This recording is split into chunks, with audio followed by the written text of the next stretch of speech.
boa noite, meus amigos. Estamos de volta para mais um Jogo do Poder pela Rede CNT, uma rede da família Martinez. Eu tenho o prazer de receber hoje aqui a senadora Gleice Hoffmann. Boa noite, obrigado por ter aceito o convite para vir aqui no Jogo do Poder.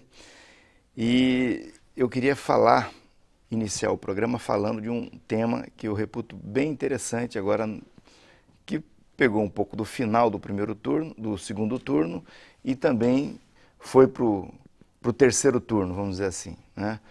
Que historicamente o PT veio em 2002, depois de várias tentativas de eleger o presidente, veio procurando mais o centro, como forma de sinalizar com governabilidade. O segundo governo do Lula, a mesma coisa, o governo da Dilma, a mesma coisa. E agora, na eleição, no final do segundo turno, no primeiro já, a Dilma foi assim, escorregando um pouco para a esquerda, né? Confrontada com temas como, por exemplo, a autonomia do Banco Central, questão da distribuição de renda, dos programas sociais, essa coisa toda arrastou um pouco a campanha da Dilma para a esquerda. Em contrapartida, o candidato Aécio Neves acabou indo um pouco mais para a direita, né, e fugindo um pouco da característica do PSDB nesses anos todos, que também é confluir para o centro. Por exemplo, o candidato Aécio Neves chegou a verbalizar durante a campanha uma coisa que o vice dele vinha falando, que é a redução da maioridade penal, que é um tema que a esquerda, de modo geral, recusa, né, e é uma proposta mais característica de setores conservadores da sociedade. Eu queria saber o seguinte, você acha que isso vai persistir agora na sequência? O PSDB vai se arrastar um pouco mais para a direita e o governo vai manter esse alinhamento que fechou a campanha mais um pouquinho à esquerda, ou o governo volta a corrigir o rumo? Boa noite, Baixinha. Boa noite a todos os telespectadores. Um prazer estar aqui com você. De fato, essa campanha foi uma campanha mais politizada e até ideologizada em termos de discussão, principalmente no segundo turno. Acho que isso ficou mais claro, porque no primeiro turno ela se confundia com as campanhas locais. Eu penso assim, a tendência do eleitorado é ser de centro, ele sempre procura o equilíbrio. O eleitorado não gosta de posições radicais, nem de ultradireita, nem de ultra-esquerda, procura o centro. O PT sempre se posicionou de esquerda para centro-esquerda quando assumiu o governo e acabou pegando uma fatia grande de posicionamentos do PSDB, que era um partido que queria se posicionar na centro-esquerda, que acabou indo para a direita. No conflito e na disputa que nós tivemos, o PSDB assumiu bandeiras da direita, principalmente na área econômica. Tirou aquela parte desenvolvimentista do seu programa, que era uma parte mais defendida pelo Serra, por alguns membros do PSDB, e foi para uma parte mais fiscalista e financeira, né? Do livre mercado, da autonomia do Banco Central, das instituições financeiras, né? E o PT voltou e defendeu. Na realidade não voltou, porque no governo já sempre defendemos isso, né? A aplicação em programas sociais, a política econômica, não só como foco no desenvolvimento econômico, mas no desenvolvimento econômico e social, né? O mercado não pode prevalecer, a presidenta Dilma já tinha enfrentado a pauta dos juros, enfim, uma série de programas e questões que foram colocadas ao longo do governo.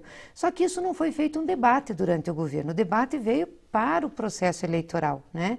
E a direita tentando desgastar a presidenta, dizendo que o problema da crise econômica que nós estamos passando era um problema da gestão dela enquanto governo.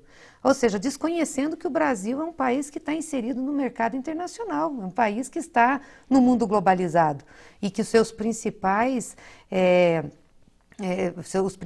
países que têm relacionamento comercial com o Brasil estão em crise. Obviamente que isso tem impacto aqui, né? Sem ver que nós, mesmo diante de uma crise, conservamos emprego e conservamos renda, né? Então a presidenta e o PT se posicionaram muito firmemente em defender essa política, dizendo, olha, pode não ter o nível de crescimento que nós queremos, mas nós não deixamos o povo desempregado, não deixamos a renda cair, aplicamos recursos no social.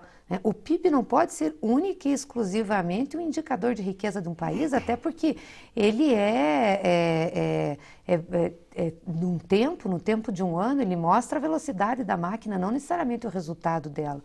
Então a gente começou a entrar num debate, porque esse debate veio com um ataque político, né? E penso que o PSDB agora vai para uma posição mesmo de direita. E preocupante, porque se é uma posição de direita para discutir os rumos da economia, acho que é importante o país ter esse debate. O problema é que está indo para uma posição de direita na política. Isso é preocupante, né? Falando de impeachment, com dificuldade de reconhecer resultado eleitoral, dando guarida a setores que falam de golpe militar. Isso é muito ruim, né? Nós já vivemos essa história. Então, a preocupação que a gente tem é exatamente com isso. Está um pouco como no cenário americano, né? O Tea Party lá, que não tem muita preocupação em criar um caminho para governar o país, mas para desestabilizar o governo que está lá. Agora, nós tivemos durante essa semana, por exemplo, manifestações de pessoas importantes do PSDB sinalizando no sentido contrário. O governador Alckmin deu uma entrevista na televisão, onde ele deixou claro que o partido não tem nada a ver com essa história de esses grupos radicais que estão indo para a rua pedir impeachment, golpe militar, que aliás é um contingente pequeno, né? As manifestações mostraram graças a Deus. O Chico Graziano escreveu um artigo dizendo, olha, se você é a favor da xenófobo, se você é contra a inclusão, se você é contra gay, se você é contra pobre, saia do PSDB que aqui não é teu lugar. Mais ou menos isso que o Chico Graziano disse no artigo dele. De qualquer maneira, setores do partido estão resistindo a isso, né? Não, então, eu acho que tem gente com história ali, né, na política brasileira, e uma história mais de centro-esquerda, mas, obviamente, que num determinado momento deixou acontecer, porque interessava na disputa política. Os debates que nós tivemos nas redes sociais, a violência, a ferocidade com que foi feito, principalmente nessa questão do preconceito, né, em relação a Sul e a Norte e Nordeste, em relação a rico e pobre, em relação a mulheres, foi muito forte. O senador Aécio, logo depois da eleição, fez um pronunciamento no plenário do Senado. Vários apartes, inclusive apartes de deputados do Democratas que foram lá, nessa linha xenófoba mesmo, nessa linha de preconceito, nessa linha de direita da posição política, e ele não contradisse com veemência, né? Então tem um pouco assim de aquiescência para deixar a luta política prosperar. Eu acho que isso é perigoso. É melhor uma posição como essa do Alckmin, de outros, né, membros do PSDB, para que a gente não tenha um retrocesso na política.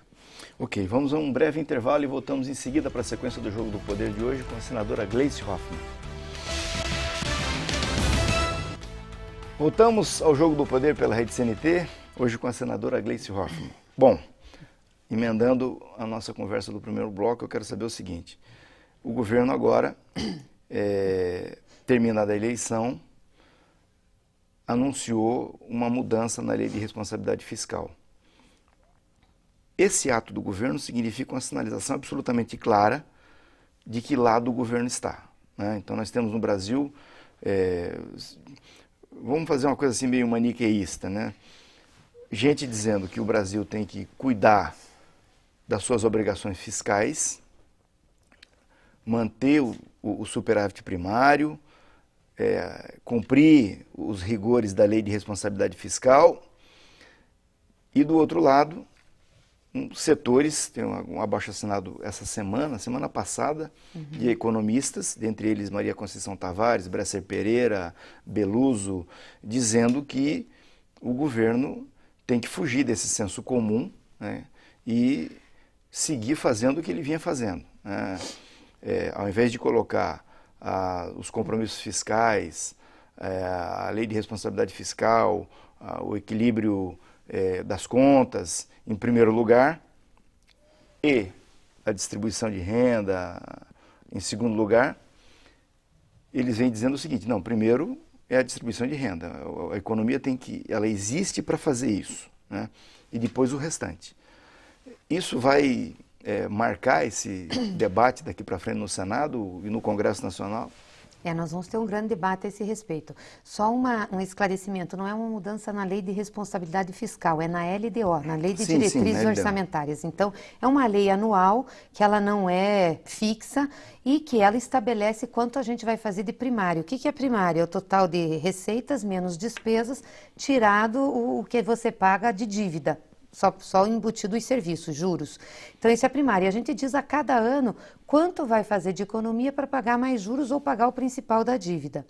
Bom, isso é um instrumento importante porque nos anos que você tem uma boa arrecadação, você pode guardar dinheiro. Nos anos que você tem uma arrecadação menor, uma crise financeira, você pode diminuir o teu primário. O que nós íamos fazer era 1,9 do PIB, 70 bilhões de reais de economia esse ano. O que acontece? Nós tivemos uma retração na economia, Tivemos a China crescendo menos, os países com quem nós negociamos crescendo menos, próprios Estados Unidos agora que estão recuperando. Isso tudo afetou o Brasil, Nossa indústria não conseguiu se superar, tivemos problema de câmbio. Quer dizer, porque nós não estamos sozinhos no mundo, não fazemos a nossa política. Então, nossa economia cresceu menos. Nossa economia cresceu menos, arrecadamos menos. Então, não tem justificativa a gente fazer a economia que nós tínhamos nos proposto a fazer. E aí, deixar de dar desoneração fiscal para as empresas, ou seja, voltar e dizer assim, olha, todos vocês que tiverem desoneração de folha, agora vão ter tributo de novo. Nós vamos causar desemprego, Ou então deixar de pagar os investimentos no PAC, que é o Minha Casa Minha Vida, os investimentos em rodovias, os equipamentos, que é o que faz a economia girar. Quando você está com uma economia ruim, você tem que fazer investimento para fazer as coisas acontecerem. Se você segura os seus investimentos, é pior. Então, o que a presidenta fez? Ela, na realidade, nem precisava ter mandado para o Congresso essa normativa pedindo para reduzir o superávit fiscal, porque não configura crime de responsabilidade, nada. Mas ela quis dar clareza, ela disse assim, olha, gente, nós vamos precisar mexer. E o Congresso tem essa responsabilidade também. Porque às vezes eu acho engraçado, Rochinha, lá na Comissão Mista de Orçamento, nós tivemos esse debate essa semana com a ministra Miriam, aí alguns deputados da oposição que foram lá defender emenda impositiva, que defendem gastos, que quando tem que fazer renegociação de dívidas de estados e municípios, diz que a União tem que assumir, foram lá dizer que era um absurdo, A União pedir essa flexibilidade. Eu perguntei, digo, mas vocês querem que pague as emendas de vocês? Vocês querem que pague os investimentos nos estados de vocês? Vocês querem que a União renegocie a dívida com os estados? Então, como é que é essa contradição? Fazer um discurso é fácil, Você gerir na prática não é. Então, o resultado primário não é um fim em si mesmo, não pode ser um objetivo da política fiscal, ele é um instrumento da política fiscal. Por isso, a gente defende de maneira tranquila, aberta, transparente, que a gente retire esse ano o limite de superávit primário e que a gente libere para que a gente possa manter as desonerações fiscais e possa manter o pagamento de investimentos e os programas sociais. Bom, essa semana que vem deve ser votado isso. A expectativa do governo de que... Votar na terça-feira no Congresso. Postei no Jogo do Poder o seguinte, que certamente o Congresso aprovaria essa alteração porque o Congresso não tem vocação para suicida, Os deputados querem preservar suas emendas, os governadores querem preservar os seus investimentos nos seus estados e os prefeitos também, E isso não configura que nós vamos ter uma desorganização nas contas, porque como é que você mede conta pública? Você tem alguns pressupostos grandes para medir, por exemplo, gasto de pessoal, você tem que ver em relação ao PIB. Quando nós começamos o governo com o presidente Lula, o nosso gasto de pessoal era 5% em relação ao PIB. Hoje é 4,1%. Serviços com juros era mais de 8,5%. Hoje é um pouco mais de 5% do PIB. A nossa dívida líquida é de 36,5% em relação ao PIB. É uma das menores do mundo. E a nossa dívida bruta, que todo mundo dizia que ia estourar, é 56%. Só para você ter uma ideia, os países do bloco europeu, que são os países desenvolvidos, as menores dívidas brutas lá estão na casa de 80%. A Alemanha, por exemplo, tem uma dívida bruta de 80%. Então, esses pressupostos da grande economia estão equilibrados. Agora, se você tem num ano ou no outro um pouco mais de despesa fiscal, um pouco menos, isso daí não pode ser o teu parâmetro para fazer arroxo fiscal e represar investimentos. Senão nós não vamos crescer ano que vem. Né? O governo precisa incentivar o crescimento para que ano que vem a gente entre com um ano melhor. E vamos entrar com um ano melhor, porque os Estados Unidos estão recuperando, a gente também vai ter mais investimentos, as indústrias vão investir, então eu não tenho dúvida. Aliás, a respeito disso, eu quero dizer o seguinte, eu achei que não fosse viver para ver o Fundo Monetário Internacional pedindo mais Estado na economia. Pois é. Christine Lagarde com o discurso dizendo que é necessário mais Estado na economia porque o setor privado perdeu a capacidade de investimento, até por conta da concentração de dinheiro no sistema financeiro. Ou seja, você não tem quem compre, né? Como é que se você comprime a renda, a tua produção não é vendida e você coloca tudo no financeiro, quem é que gira a economia? Um grupo pequeno não sustenta um mundo de 6 bilhões de pessoas. Tem que ter consumo. A China está mudando o padrão agora. Ao invés de colocar só em investimento, a China vai colocar recursos para o consumo, fazer casa, melhorar padrão de vida, dar mais direitos trabalhistas, porque senão o mundo não gira. Então, assim, tem que ter equilíbrio. Né? Se você tem um ganho só para um lado, não pode ser, você não pode ter taxa de juro que impeça o país de crescer.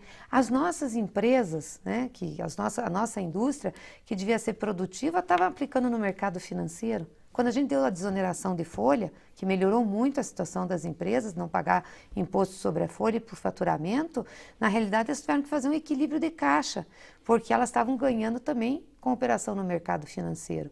Então é perverso isso, e acho que a gente tem que enfrentar, não pode ir com esse discurso fácil do mercado que tem que fazer economia. Economia contra quem? Contra o povo? Economia para arrochar salário, economia para tirar o Minha Casa Minha Vida, economia para tirar o Bolsa Família, economia para tirar o PAC Equipamentos, para tirar os investimentos. Nós já vivemos isso. Bom, eu vou ter que chamar mais um intervalo e vamos voltar na sequência. Eu quero falar da comunicação, porque há um embate, assim, claro, na mídia e... vamos dizer assim, os setores que dominam a economia conseguiram criar um senso comum na sociedade brasileira de que a economia gira em torno do controle da inflação, da taxa de juro, né? E isso é o mundo. Né? E na eleição isso apareceu um pouco, porque para o povo esse não é o mundo real. Né? O mundo real é salário, eu poder emprego. Comprar minha casa, casa. Ir no mercado e comprar comida. Exatamente. Né? Então, fala-se muito no PT de regulação da mídia. Eu, pessoalmente, acho que esse não é o caminho de encontrar vamos dizer assim, as armas para se debater contra isso. Mas eu queria voltar a falar sobre esse assunto na retomada do terceiro bloco, daqui a pouquinho, logo depois dos comerciais. Voltamos aos estudos da Rede CNT para a sequência do Jogo do Poder de hoje com a senadora Gleice Hoffmann. Bom, eu vou voltar um pouquinho, bem pouco, antes da Copa. Nós ouvíamos de maneira uníssona na mídia de que a Copa seria um fracasso. Nós teríamos caos aéreo, caos do transporte, as obras não estariam prontas. Segurança, as manifestações. Eu cheguei a ouvir, em janeiro, estive na Espanha, de um espanhol dizendo, será que vai ter a Copa no Brasil mesmo? Enfim, aconteceu a Copa. Né? Uma Copa maravilhosa. Uma das melhores da história. As obras todas, tem coisa ainda acontecendo, mas enfim, o que tinha que acontecer de essencial aconteceu. E há uma guerra contra essa política do governo, claramente, de optar por distribuição de renda, pelos programas sociais, tratar o equilíbrio econômico-financeiro, o equilíbrio fiscal, de uma maneira menos tecnicista, menos economicistas, vamos dizer assim. E isso é objeto de crítica todo dia. Qualquer emissora de rádio que você ligue, qualquer televisão que você ligue, qualquer jornal que você abra, tem lá um comentarista, né, ou um economista, ou um jornalista que comenta a economia, dizendo que o governo está fazendo errado. Né, que essa opção de aumentar gastos para fomentar a economia está errado. Segurar a tarifa de energia elétrica para conter a inflação está errado. Segurar a tarifa de combustível, o preço do combustível para conter a inflação, enfim, segurar as tarifas públicas. Como é que o governo vai fazer daqui para frente? Porque vamos dizer assim, a desigualdade, a surra que o governo leva é muito grande nesse segmento. O que o governo pode fazer daqui para frente para inverter esse jogo? Bom, primeiro assim, uma mentira ou uma versão dita diversas vezes por várias pessoas vira verdade, né? E aí eu acho que o governo tem que fazer uma autocrítica sobre a comunicação de governo, né? Política não existe espaço vazio, e é uma disputa de ideias, de posicionamento. Se você não disputa com a sua ideia, com o seu posicionamento, não mostra a outra face, fica uma. Aliás, aqui no Paraná eu posso dizer isso de cátedra, porque na realidade durante a campanha eu não consegui recuperar uma imagem que foi criada de mim pelo adversário, pelo governador, de que eu não ajudava o Estado, de que eu estava ausente.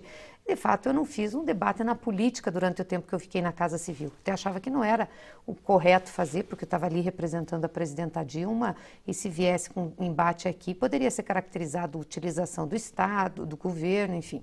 Mas o fato é isso, quando você repete muitas vezes. Da Copa foi exatamente isso. Eu coordenei, junto com o ministro Aldo, junto com toda a equipe da presidenta Dilma, a questão da Copa. Sabia das obras, sabíamos do esforço de segurança, e a gente dizia, não vai ter nada de problema, nós vamos conseguir fazer a Copa.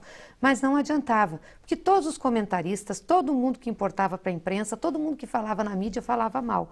Aí quando a Copa deu certo, eu não vi ninguém fazer autocrítica, só diziam, pois é, foi uma das melhores Copas, que legal, mas foi o povo que fez, foi não sei... O povo foi ótimo, mas o povo já acreditava em nós, já sabia que ia ter uma boa Copa. Quem não acreditava era quem estava apostando contra o país, não era nem contra a Copa.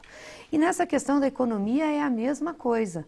A economia está mal, o PIB não cresce, a inflação.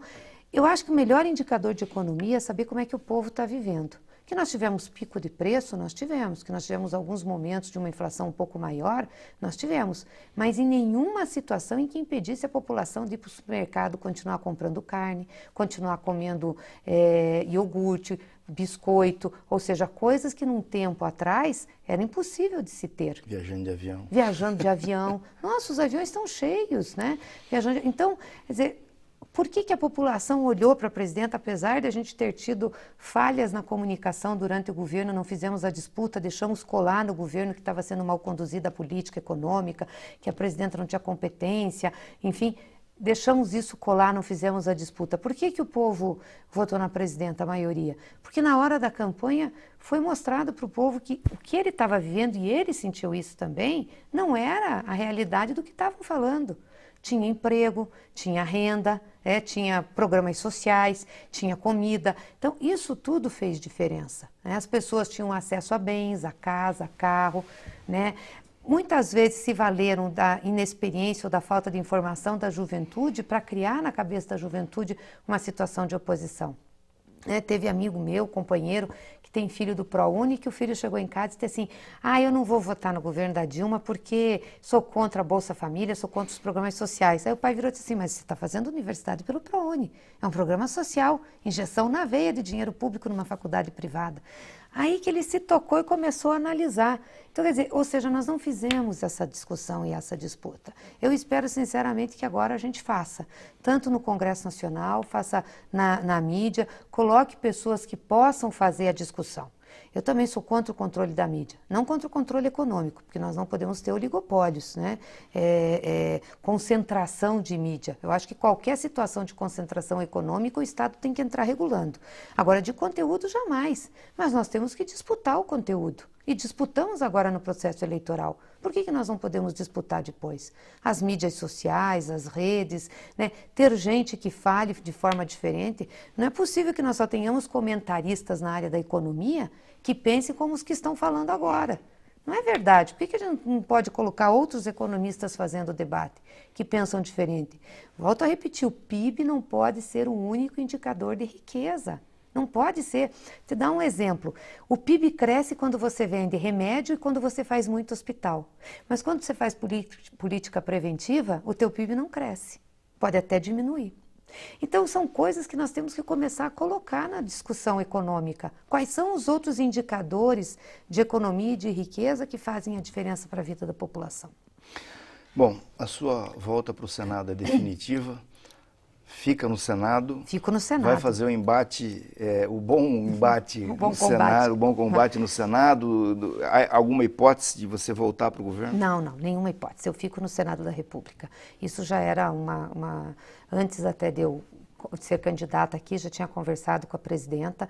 Eu acho que a minha vida na Casa Civil, minha experiência foi muito gratificante.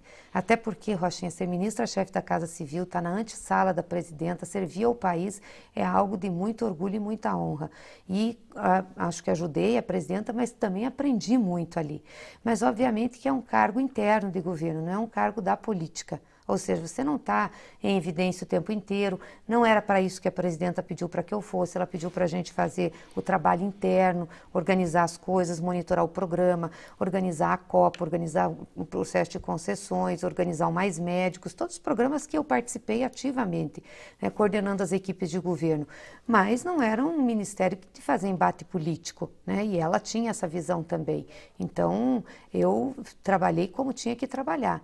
E, obviamente, isso teve um impacto aqui no Paraná, porque eu tive ausente do embate político. Fizemos muitas coisas e o Paraná foi muito prestigiado e teve muitos investimentos.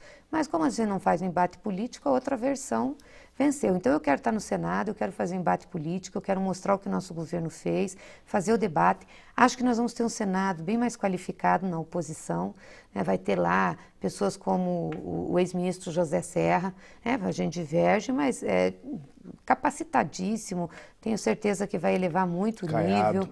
O próprio Caiado, esse é mais raivoso um pouco, mas também faz um debate ideológico, o próprio Tasso Gereissati. Eu acho que o nível do Senado da República vai ser um nível muito bom por parte da oposição. Então vai ser um debate mais qualificado, vai exigir muito preparo nosso. Então, podemos contar com a sua presença mais vezes aqui no Paraná agora. Com certeza, e mais vezes aqui também, se eu for convidado. Que bom, ótimo. Vamos conversar muito durante a semana, durante o ano que vem, porque aqui no Jogo do Poder nós vamos concentrar um pouco a nossa atividade nessa parte do debate econômico. Que bom. Essas duas variantes que nós temos na economia, que não é só aqui no Brasil que está se discutindo isso, se discute muito na Europa, né? Com certeza. Essa questão das escolhas políticas na economia, né? Sobretudo por conta dessa nova posição do Fundo Monetário Internacional, que A Europa sempre teve um Estado forte na economia. Achar, por exemplo, que a economia alemã é uma economia meramente de mercado é um absurdo. A economia alemã é sustentada por políticas direcionadas, né, à sua indústria, né, à sua energia. Muita regulação e muito dinheiro público e muita intervenção do mercado nos negócios. Então, assim, para fortalecer a economia, a Europa também, o estado do bem-estar social. Sim. Então, nós não podemos ter essa visão simplista, né, porque nós corremos o risco de ficar sempre sendo um país de sustentação do primeiro mundo. Nós queremos estar no primeiro mundo. Foi um prazer, muito obrigado. Obrigada, Rocha. Vocês que estiveram conosco até agora, um grande abraço, muito obrigado. Domingo que vem estaremos de volta para mais um Jogo do Poder. Até lá.